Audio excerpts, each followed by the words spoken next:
My name is Amara Williams, and for 4 years, I served tables at the Golden Fork, one of those upscale steakhouses where the napkins cost more than my hourly wage, and the customers thought their platinum cards bought them more than just dinner. I learned early on that the bigger the tip, the bigger the expectation. But nothing could have prepared me for what happened on a rainy Thursday night in November, the night a man slid 5 crisp $100 bills across the table and told me exactly what he wanted in return. When I looked at my manager for help, he didn't throw the man out. He didn't call security. He leaned in close to my ear and whispered, "That's a lot of money, Amara. Think about it." I thought about it, all right. I thought about HR. I thought about my phone recording in my apron pocket. And I thought about the moment when every single one of those words would be played back during a federal investigation. But before I tell you how that recording brought down a restaurant empire and cost my manager everything he had built over 20 years, you need to understand how I got to that table, that night, that moment when silence stopped being an option. Before we continue, I want to ask you something. Where are you listening to this story from? What city? What state? What country? I want to know. And here's another question. Have you ever been in a situation where someone in power told you to accept something unacceptable? Have you ever been pressured to smile through disrespect because the money was good or the job was needed? I want to hear your story in the comments below. While you're there, go ahead and hit that subscribe button and tap the notification bell. If you know someone who needs to hear this story, a friend, a coworker, a family member who works in the service industry, send them this video. Because what happened to me could happen to anyone, and what I did about it, well, that's something everyone should know is possible. Now, let me take you back to the beginning. The Golden Fork sat on the corner of Madison and Vine in the kind of neighborhood where valets drove better cars than most people owned. The building was old money architecture, all dark wood and brass fixtures, with a wine cellar that stretched underneath the entire restaurant like a cathedral to excess. I'd started working there right out of college, 22 years old with a communications degree and $60,000 in student loans. The plan was to waitress for a year, maybe two, while I figured out my next move. 4 years later, I was still figuring. But here's the thing about the Golden Fork. The money was real. I'm not talking about minimum wage plus tips. I'm talking about $200, $300 on a good night. Sometimes more. The clientele was hedge fund managers, tech executives, old family wealth, the kind of people who dropped $500 on a bottle of wine without looking at the menu. And most of them were fine, polite, even generous. But some of them, a small percentage that felt much larger when you were the one in their crosshairs, they thought the bill came with something extra, something that wasn't on the menu. For 4 years, I had learned to navigate that world. I knew which tables to avoid during certain hours. I knew which regulars needed a different server when they'd had too much to drink. I knew the signals, the looks, the comments that started innocent and turned into something else. And I knew that when those moments happened, management had a script. "He's a good customer. He didn't mean anything by it. You're being too sensitive. Just smile and move on." For 4 years, I had smiled and moved on. But November 14th was different. The rain had started around 6 o'clock, the kind of cold, driving rain that empties sidewalks and fills restaurants. By 7, every table at the Golden Fork was full, and the bar was 3 deep with people waiting for seats. I was working the back section, 8 tables, high-value clients, the section where tips could make or break your entire week. Table 12 was a four-top in the corner, the most private spot in the restaurant. When the host seated the party, I noticed immediately that it was 3 men and no fourth. Business dinner, I figured. Someone running late. The man in the center seat caught my attention first.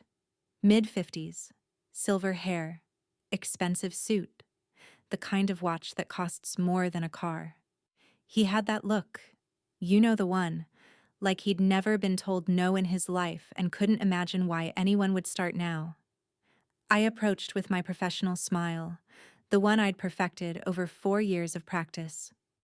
Good evening, gentlemen. Welcome to the Golden Fork. My name is Amara, and I'll be taking care of you tonight. Can I start you off with some drinks? The silver-haired man looked up at me. His eyes traveled from my face down to my name tag, then lower, then back up. Slow. Deliberate. Like he was appraising merchandise. Amara, he repeated, rolling my name around in his mouth. That's beautiful. What does it mean? It means grace, I said, keeping my voice neutral. Or eternal, depending on the origin. Grace, he said, smiling in a way that made my skin crawl. I like that. You can call me Richard. I didn't write down his name. I didn't need to. I just nodded and waited for the drink order. The other two men at the table, younger, clearly subordinates, ordered whiskey and soda. Richard ordered a bottle of the 2015 Opus 1, $800, without looking at the wine list.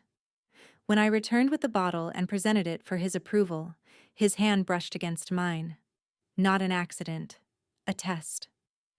I pulled back smoothly, opened the wine, poured a taste. He swirled it, sniffed it, sipped it, all while watching me with those calculating eyes. Perfect, he said. Just like you.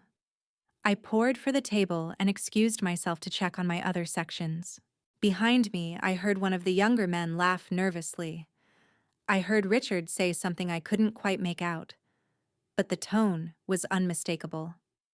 That was the first warning sign, but it wasn't the last. Over the next 2 hours, Richard's behavior escalated in small increments, each one pushing the boundary a little further. When I took their appetizer order, he asked if I came with the oysters. When I delivered their steaks, he commented on how nice it was to have something beautiful to look at while he ate. When I refilled his wine glass, his hand found my hip and stayed there for 3 full seconds before I could step away. Each time, I maintained my composure. Each time, I smiled that professional smile and redirected the conversation. Each time, I felt a little more trapped, a little more aware that the corner table had no easy exit and the nearest staff member was 40 feet away. But what happened next, what happened at the end of that dinner, was something I couldn't smile through. I returned to the table with the check, a black leather folder with the restaurant's logo embossed in gold. The bill came to $2,847.63. Richard didn't look at it. He just reached into his jacket and pulled out his wallet. Amara, he said, his voice lower now, more intimate. Come closer. I want to show you something. Against my better judgment, I leaned in slightly. He spread $500 bills across the table like a poker hand. That's your tip, he said. $500. Cash. No taxes. No splitting with the house. I blinked. $500 was more than I made in most weeks. It was rent. It was a student loan payment. It was breathing room I hadn't felt in years. That's very generous, I said carefully. Thank you. Hold on. His hand caught my wrist before I could reach for the money. There's a condition. My stomach dropped. What condition? He pulled a business card from his wallet and placed it on top of the cash. My hotel, room 1247, after your shift ends. His thumb stroked the inside of my wrist, slow and possessive. I'll make it worth your while, more than just the tip. I'm a generous man, Amara. Ask anyone. For a moment, I couldn't speak. The noise of the restaurant faded to a dull roar. I was aware of his grip on my wrist, the weight of his expectation, the two younger men watching with expressions that fell somewhere between embarrassment and fascination. Sir, I said, my voice steadier than I felt, I'm going to need you to let go of my wrist. He didn't. If anything, his grip tightened. Don't be coy, he said. I've seen how you look at me. You've been flirting all night. I've been doing my job. I pulled my arm back, hard enough that he had to release me or make a scene. And the answer is no. His face changed. That charming, predatory smile twisted into something ugly. Do you know who I am? His voice was still low, but there was steel in it now. I could buy this restaurant tomorrow. I could make one phone call and have you fired tonight. Is that what you want? What I want, I said, is to finish my shift in peace. I picked up the check folder, leaving the cash and the business card on the table, and walked away.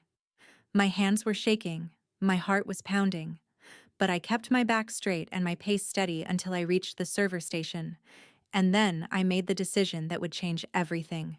Instead of going to find my manager, instead of trying to handle it myself, I reached into my apron pocket and pressed record on my phone. I'd started carrying it there 6 months earlier, after a different incident with a different customer that management had swept under the rug. I'd told myself it was just for protection, just in case. I never thought I'd actually need it. Then I went to find Derek. Derek Morrison had been the general manager of the Golden Fork for 22 years. He was the kind of man who wore his authority like a tailored suit. Always in control, always aware of exactly how the pieces moved across his chessboard. The staff respected him because he was competent, the owners trusted him because he was profitable, and the high-value customers loved him because he made them feel like kings. I found him near the host stand, schmoozing with a couple who'd just arrived, all handshakes and warm smiles. "Derek," I said, keeping my voice professional. "I need to speak with you. It's urgent." He glanced at me with barely concealed irritation, excused himself from the couple, and pulled me aside near the coat check. "What is it, Amara? We're slammed tonight." I told him everything. The comments, the touching, the proposition, the threat.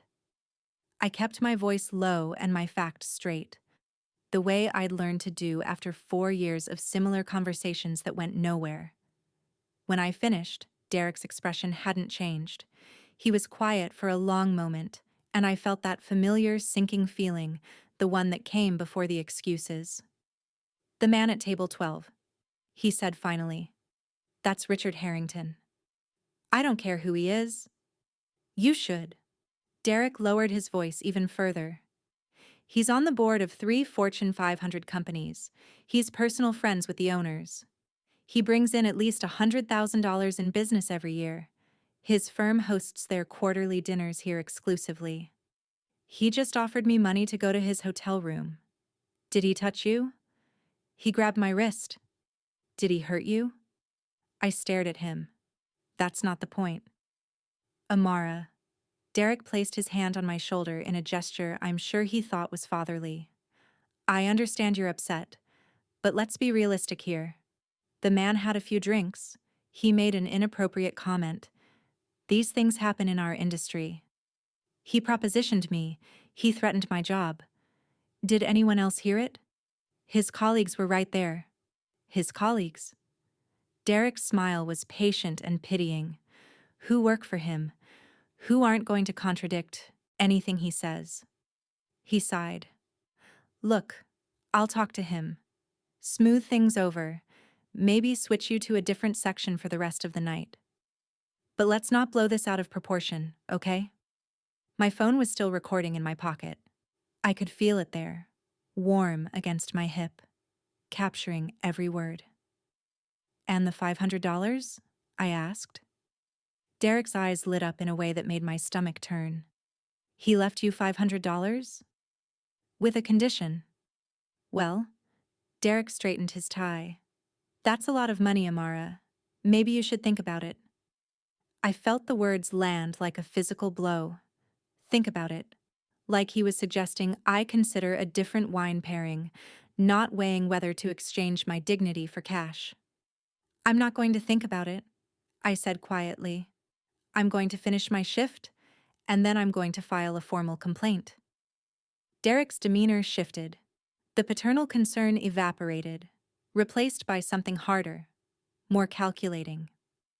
A formal complaint, he repeated, against Richard Harrington, based on your word against his. Based on what happened. What happened, Derek said, is that a valued customer made a generous gesture that you misinterpreted. What happened is that you're an attractive young woman in a service industry where wealthy men sometimes express appreciation in ways that might seem forward. What happened is nothing that hasn't happened 1,000 times in 1,000 restaurants to 1,000 servers who understood how the game works. This isn't a game. Everything is a game, Amara. He leaned closer. And if you file that complaint, you need to understand what you're playing with. Your career at this restaurant, your references, your reputation in this industry. Richard Harrington has lawyers on retainer who specialize in making problems disappear. What do you have? I thought about my phone, still recording. I have the truth, I said. Derek laughed. Not a cruel laugh, almost sympathetic. The truth doesn't pay the bills, sweetheart. Tips do. Think about it. He patted my shoulder one more time and walked back toward the dining room, leaving me standing by the coat check with my heart pounding and my mind racing. But here's the thing Derek didn't know. Here's what none of them knew. I had been thinking about it. For 6 months, ever since the last incident that got swept under the rug. I'd been thinking about documentation. I'd been thinking about evidence. I'd been thinking about the day when thinking wouldn't be enough, and action would be the only option left. That day had arrived. I finished my shift that night on autopilot. I avoided table 12, letting another server handle the final interactions while I worked my other tables with mechanical precision. Richard Harrington left around 11, drunk and loud and apparently unbothered by my rejection. He'd left the $500 on the table, along with his business card and a handwritten note on a napkin that said simply, "The offer stands. Room 1247. I didn't touch the money. I photographed everything: the cash, the card, the note, the table number, timestamp in the corner of every image. Then I flagged down the busser and told him to clear the table. "There's $500 here," he said, eyes wide. "It's not mine," I told him. "Turn it in to the manager." I clocked out at midnight, changed in the staff bathroom, and sat in my car in the parking garage for 45 minutes, listening to the recording of my conversation with Derek. Every word came through clearly. The dismissiveness, the victim blaming, the casual suggestion that I should consider accepting money for sexual favors from a customer. And most damning of all, his explicit acknowledgement that he knew exactly who Richard Harrington was and exactly what kind of behavior he was capable of. That night, I didn't sleep. I sat at my kitchen table with my laptop and started documenting everything. Every incident I could remember from the past 4 years. Every inappropriate comment. Every unwanted touch. Every time I'd reported something to management and watched it disappear. Names, dates, approximate times, the responses I'd received. It wasn't comprehensive. I'd never thought I'd need it to be. But it was a start. And then I started researching. The EEOC, Title VII, hostile work environment, quid pro quo harassment. The legal difference between a single incident and a pattern of behavior. The concept of employer liability for failing to address known harassment. I read until my eyes burned and the sun started coming up outside my window. By 7 in the morning, I had a plan. By 9, I was on the phone with an employment lawyer. Her name was Patricia Chen, and she had the kind of reputation that made corporate legal departments very nervous. 30 years of experience in employment discrimination cases. A track record that included several landmark settlements against major restaurant chains, and a consultation fee that she waived after hearing my situation. "You recorded the conversation with your manager?" she asked, her voice sharp with interest. "Yes." "And you have it saved?" 3 backups. Cloud, external hard drive, and a USB drive in my safe deposit box. There was a pause. You've done this before. No, but I've thought about it. A lot. Patricia Chen laughed, a warm sound that made me feel, for the first time since the night before, like maybe I wasn't crazy. Like maybe I wasn't overreacting. Like maybe the truth did matter, even when money and power said it didn't. Amara, she said, I think we should meet. What happened next took time. These things always do. The wheels of justice don't spin fast, but when they spin, they grind fine. The first thing Patricia had me do was return to work like nothing had happened. Keep my head down. Keep documenting. Let Derek and Richard and everyone else believe they'd won, that I'd thought about it and decided $500 wasn't worth the trouble. It was the hardest thing I've ever done. For 3 weeks, I smiled through shifts. I served tables in Richard Harrington's section when the rotation demanded it, though he never sat in my area again. I watched Derek manage the restaurant with that same smug confidence, secure in his belief that the problem had been handled. And every night I added to my documentation. I talked to other servers, quietly, carefully. The questions were always casual. Hey, has Derek ever said anything weird to you about customers? Has anyone at Table 12 ever made you uncomfortable? Have you ever felt like management didn't have your back? The answers painted a picture that was somehow both shocking and completely unsurprising. I wasn't the only one. I wasn't even close. Sarah, a server who'd been at the Golden Fork for 7 years, told me about the time a customer followed her to her car and Derek told her she should be flattered.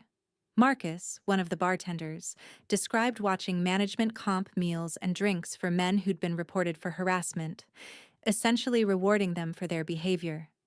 Jamie, a hostess who'd quit 6 months before I started, had apparently filed an internal complaint that had been buried so thoroughly that no one even remembered her name. The pattern wasn't just clear, it was institutionalized. Patricia compiled everything: the recordings, the photographs, the written accounts from current and former employees, the evidence of similar incidents going back nearly a decade. By the time she was finished, the file on the Golden Fork was 3 inches thick. We filed with the EEOC on December 10th. The response from the EEOC was faster than either of us expected. I found out later that we weren't the first complaint against the Golden Fork. We were the third. But we were the first with recordings, with photographs, with a paper trail that couldn't be dismissed as he said she said. We were the first that they couldn't make disappear. The investigation officially began in January. I'll spare you the legal details, the depositions and document requests, and endless meetings with attorneys. What matters is what happened at the end. Richard Harrington's attorneys tried to settle early, a 6-figure offer to make it go away, contingent on my silence. Patricia showed me the paperwork in her office, the numbers that would have been life-changing if I'd been willing to sign. I thought about it. I thought about the student loans that kept me up at night. I thought about the career I'd put on hold, the years of smiling through things that should never have required smiling. I thought about all the other servers who were still there, still navigating that minefield, still being told to think about it when they should have been told they were protected. Then I thought about my recording. Play it back for me, I told Patricia. The part where Derek says to think about it. She did. In the quiet of her office, Derek's voice filled the air, casual and confident, suggesting I should consider exchanging sexual favors for money from a customer. No settlement, I said. I want this to be public. The deposition was held in a conference room at Patricia's firm on a gray morning in March. Richard Harrington sat across the table from me in a suit that probably cost more than I made in 6 months, flanked by 3 attorneys who billed more per hour than my rent. He looked smaller somehow, less intimidating, like the power that had surrounded him at the Golden Fork was something that only worked in certain rooms, under certain lights, with certain people willing to play along.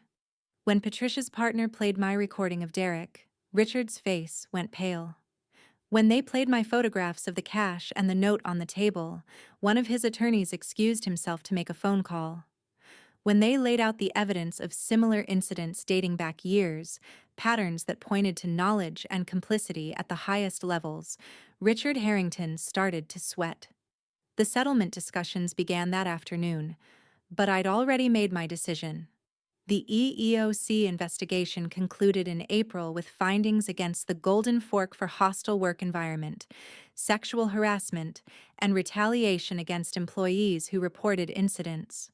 Derek Morrison was named specifically in the findings as having failed to address known harassment and actively discouraged employees from filing complaints. The fine was substantial. The mandatory policy changes were extensive. But the real consequences came later, once the findings became public record. Derek was fired within a week. 22 years at the Golden Fork, ended not with a retirement party but with security escorting him from the building. I heard later that his wife left him, that his reputation in the industry was destroyed, that no restaurant in the city would touch him. I wish I could say I felt satisfaction. Mostly, I just felt tired. Richard Harrington's situation was more complex. The EEOC findings weren't criminal charges, but they were public, and public is forever when you're on the board of 3 Fortune 500 companies. The first company quietly asked for his resignation within a month. The second followed a week later. By summer, he'd stepped down from all 3. I also heard, through Patricia's network, that his wife filed for divorce after the story made the business section of the Wall Street Journal. She'd apparently found out about other incidents, other servers at other restaurants, a pattern that predated me by years. The truth has a way of spreading once you let it out of the box. The Golden Fork itself survived, barely. New management, new policies, mandatory training, the whole corporate mea culpa routine. They offered me my job back with a promotion and a raise, which I politely declined. I'd already found something better. I'm working at a different restaurant now. Smaller, quieter, owned by a woman who built the place from nothing and runs it with the kind of integrity I'd almost forgotten existed in this industry. The tips aren't as big. The clientele isn't as wealthy. But when I finish my shift, I don't feel like I need to wash away something that simply won't come clean. Some nights, I think about what would have happened if I hadn't pressed record that night. If I hadn't thought about it the right way, instead of the way Derek wanted me to think. If I'd taken the $500 and gone to room 1247 and become just another story that disappeared into the silence. But I didn't. Because here's what I've learned. What I want you to know if you're listening to this and recognizing something in your own life. They tell you to smile through it because they benefit from your silence. They tell you to think about it because they're counting on you to think yourself into compliance. They tell you that the truth doesn't pay the bills because they know the truth is the one thing they can't buy. But you can record the truth. You can document it. You can share it with people who have the power to act on it. And when you do, the people who told you to just deal with it suddenly find themselves dealing with consequences they never imagined. My name is Amara Williams. For 4 years, I smiled through harassment at the Golden Fork because I thought I had no choice. But on a rainy Thursday night in November, a man left me a $500 tip with a condition. My manager told me to think about it. I thought about HR. I thought about documentation.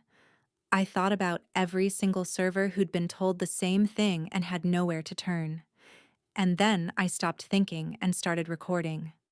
The Golden Fork is under new management now.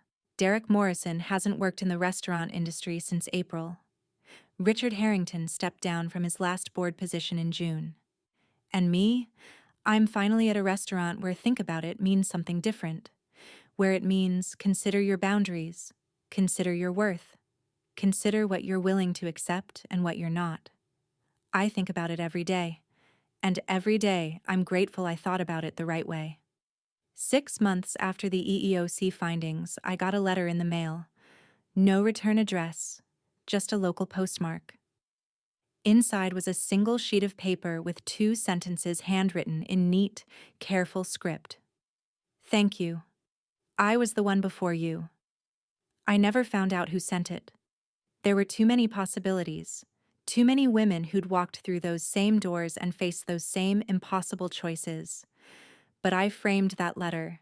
It hangs in my apartment now, right next to my degree that took me 4 years to pay off, and my Employee of the Month certificate from my new restaurant.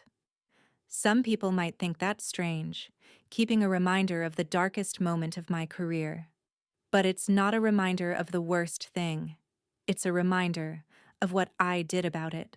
It's a reminder that speaking up matters, even when they tell you it doesn't.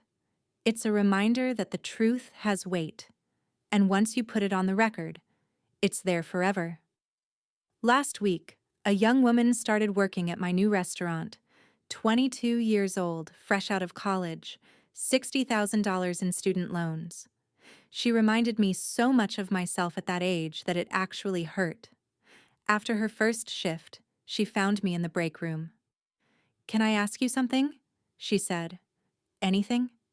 Has anyone ever, have you ever had a customer who—" She stopped, struggling to find the words. "How do you handle it when someone crosses a line?"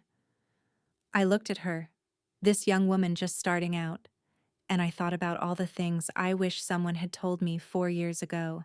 The documentation, the evidence, the importance of knowing your rights and protecting yourself when the people who should protect you won't. "Sit down," I said. "Let me tell you about the night someone left me a $500 tip with a condition." She sat down, and I talked. And when I was finished, she looked at me with something powerful in her eyes that I recognized immediately. Hope. Not naive hope, not the kind that believes bad things won't happen, but the other kind. The kind that believes bad things can be survived, the kind that believes the truth matters, even in a world that tries very hard to convince you it doesn't. "Thank you," she said quietly. "For what?" "For thinking about it. The right way." I smiled. A real smile, not the professional one I'd worn like armor for 4 years. And I realized something I hadn't fully understood until that moment. The recording I made that night, the documentation, the legal process, they weren't just about my case. They were about everyone who came after me. Every server who would walk into the Golden Fork under new management and new policies. Every woman who would face a Richard Harrington and know, because my story became public record, that she wasn't alone and she wasn't powerless. That's the thing about speaking up. It echoes. It spreads. It reaches people you'll never meet and situations you'll never know about. And every time someone else hears your story and finds the courage to think, if she can do it, maybe I can too, the echo gets a little louder. I didn't change the restaurant industry. One case never does. But I changed one restaurant, held one manager fully accountable, and made one very powerful man face real, lasting consequences. And somewhere out there, a young woman working her first serving job will know she doesn't have to smile through it. She'll know she can think about it the right way. If you made it to the end, have you ever been told to just deal with it? Have you been pressured to accept the unacceptable? Tell me your story in the comments. You're not alone. You never were. Hit that subscribe button. Share this video. The more we document, the harder they become to deny. Think about it.